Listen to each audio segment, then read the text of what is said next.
Alrighty, my name's Patrick Gilmore. I joined Chico Bonsai Society in 1993. We're going to demonstrate what I do to shape a 3-year-old Chinese elm.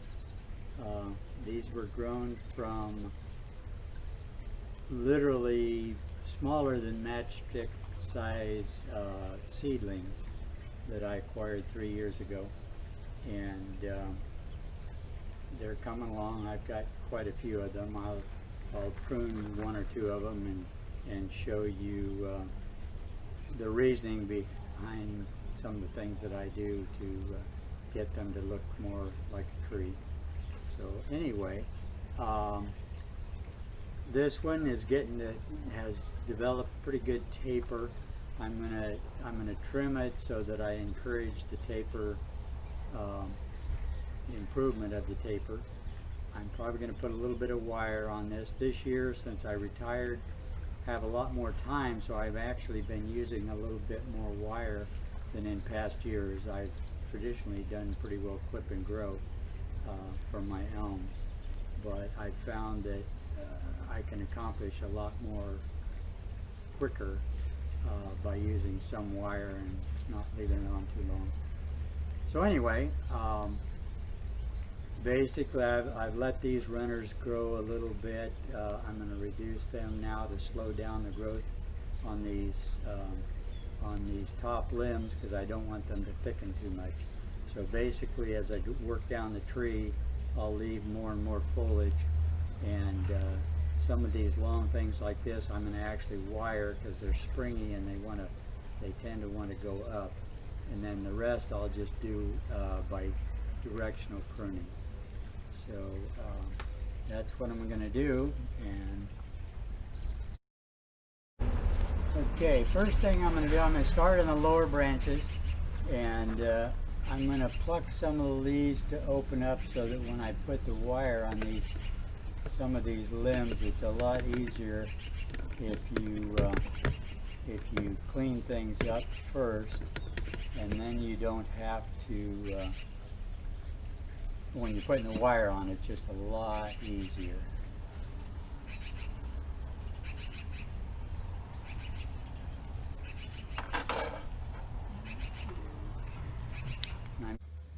Okay, I got that. This one limb was thick enough to wire and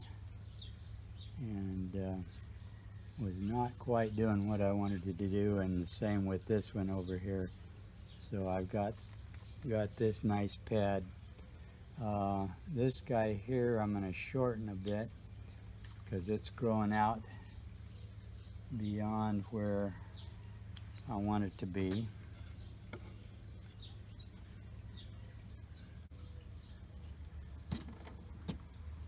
Anything that's going straight up, you either want to completely get rid of, or at least prune it to one of the leaves that's going the right direction. In this case, on that guy, I think I'm going to take the whole thing. Chances are another bud will pop there eventually.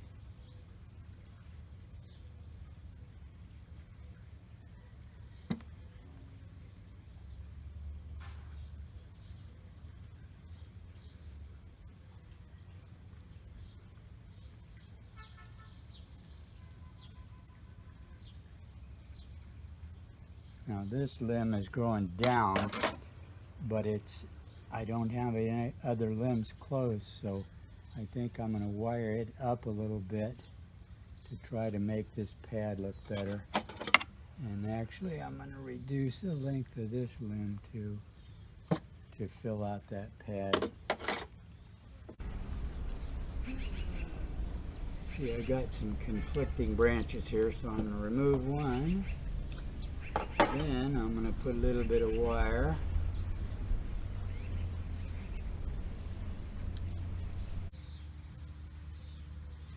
Got to work the wire down between the leaves so you don't crush leaves.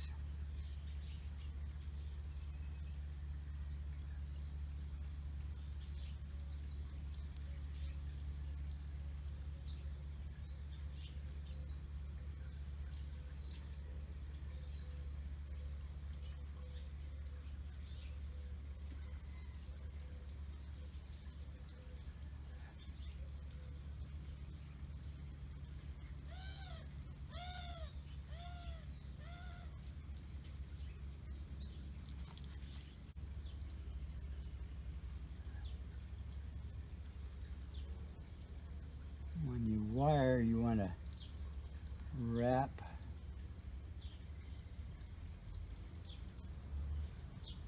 the wire around, spiral it around the branch rather than wrapping it real tight. And by doing that, you can actually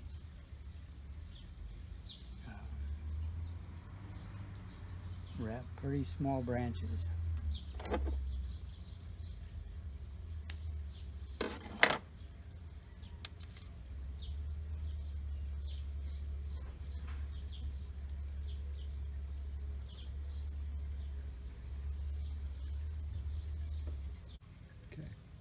On elms,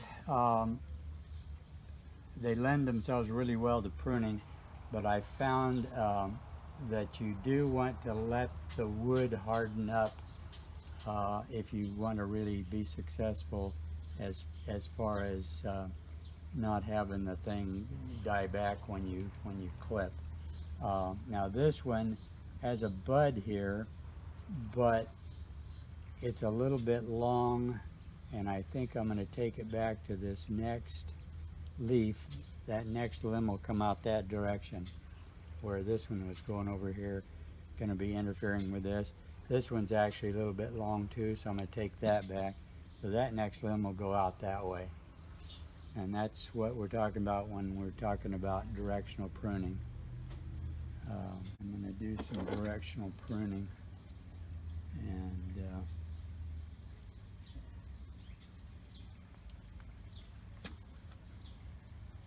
reduce some of these upper pads.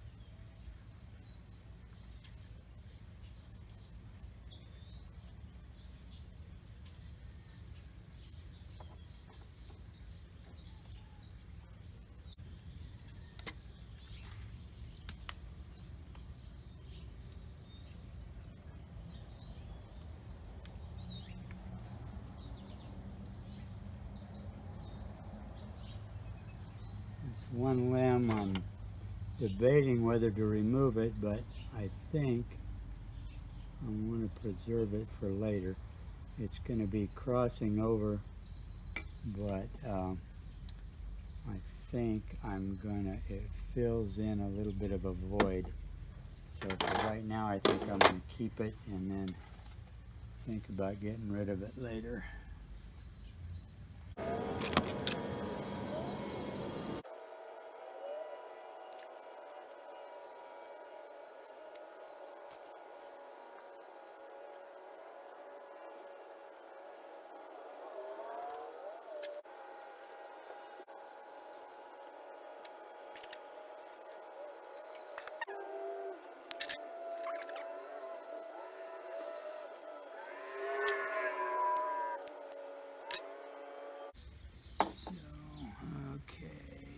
Guys, I'm going to come out here.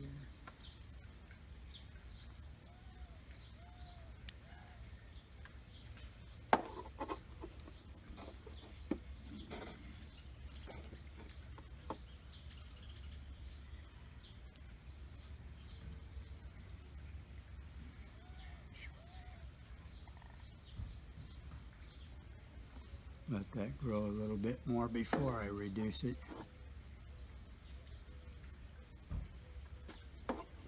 Okay, I think that's about it for this one. But, can you see a difference?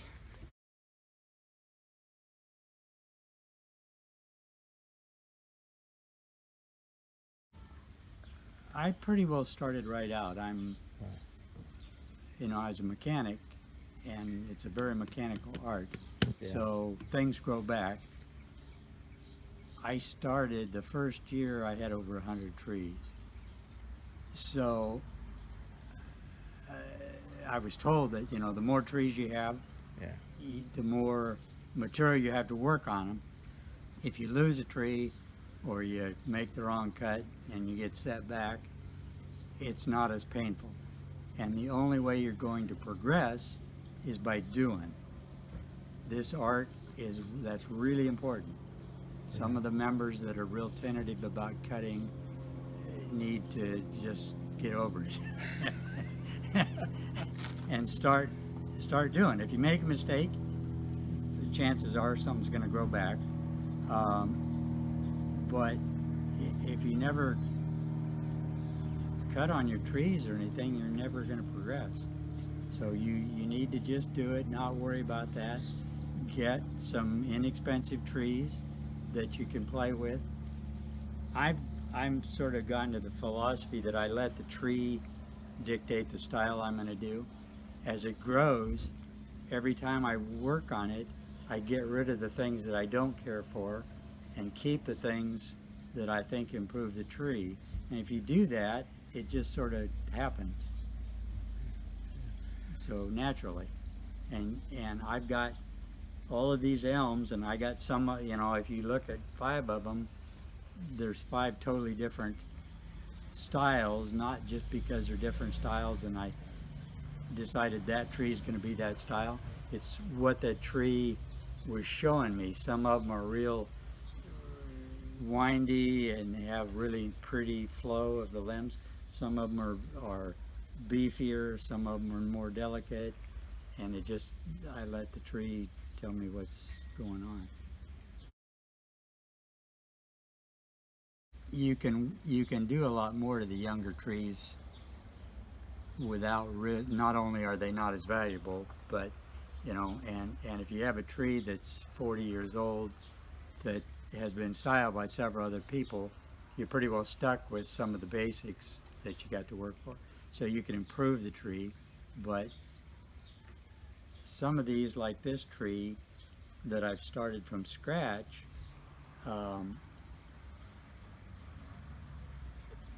you're more in tune with what it's doing.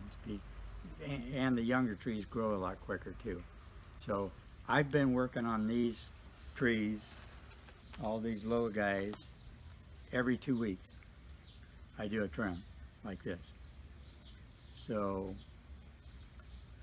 whereas the big trees, I clip, 3 days later, clip. and it's just a different experience. But you got to keep after it.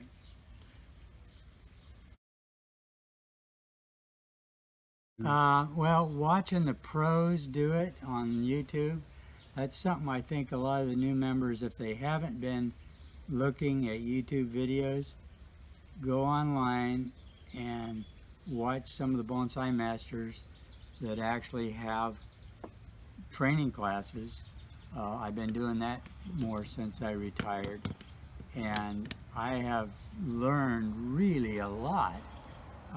Even after all the years that I've done this, not being a professional, it's amazing what you can learn by observing the pros and see how they do and why they do. So, for instance, I changed my pruning this year to allow these little limbs to grow out longer and thicken up a little bit more, because I learned that if you do it too soon, you are at risk of weakening your tree. It needs to develop enough so that it's hardened off, really hardened off, and then you're less likely to have dieback of some of the smaller limbs.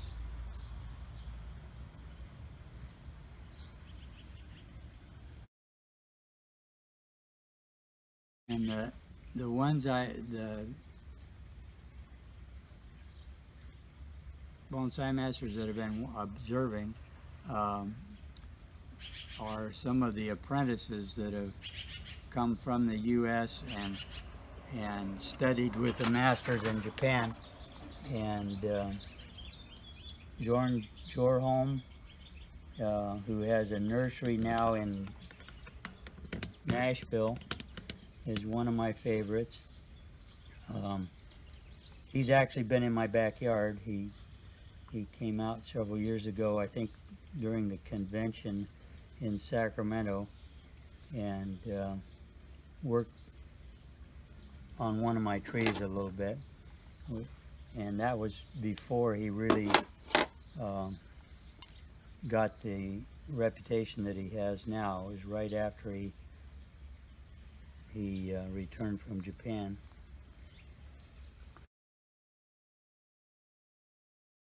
So one thing about this art is you get exposed to some of the world-renowned bonsai people. Kathy Shainer's been in my backyard. Her sensei from Japan, Mr. Mitsuya's been in my backyard. And it's sort of neat to have access to some of the big names. When I used to attend the conventions a little bit more, I haven't, but I may start again now that I'm retired. I was able to meet John Naka and Harry Harao, and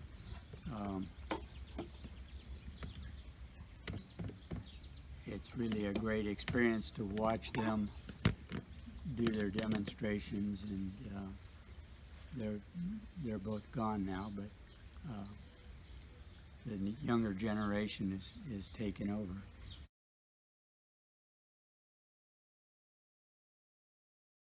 Two different styles. These are beefier. I can really grip the wire and bend the end of the wire, and I can pluck leaves or needles. These are a lot finer, but I do, for bending wire, unless it's super small, fine wire, a lot of times these just slip off the wire. So I can utilize these, although I can't get in as small of places with these. There's a lot of different tweezers, and I was at one of the last convention that I visited just for the day in Sacramento. American Bonsai, which is out of Florida, I think, had the best tweezer selection. They had giant ones, they had little tiny ones, all kinds, some of them real beefy with super teeth like these have, and fine ones. And so I bought this pair because I had never seen a pair of tweezers this good that you could really clamp down on something with. So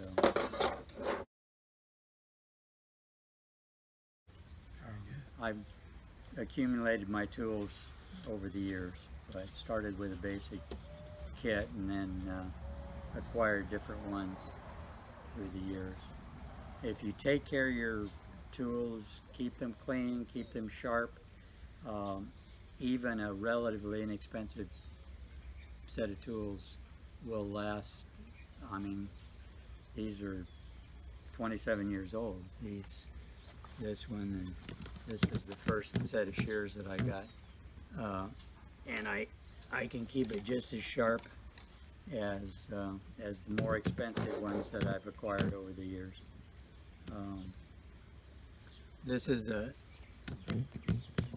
probably a $25 pair of shears. This is a $160 pair of shears.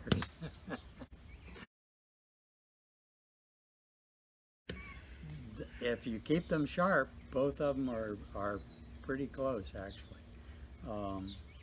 But the quality of this is Masakuni is superior, and it holds the edge a little bit better.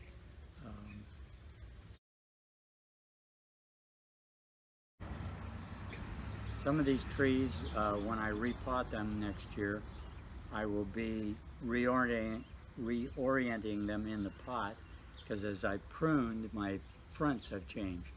So not all of this one's not too bad. Um, this one, I think that's going to be the front. It's leaning towards you a little bit there. But some of them are radically out of alignment now with the pot. But essentially these are just growing pots, so that's always something that you want to pay attention to. But that's starting to be a pretty nice looking little tree.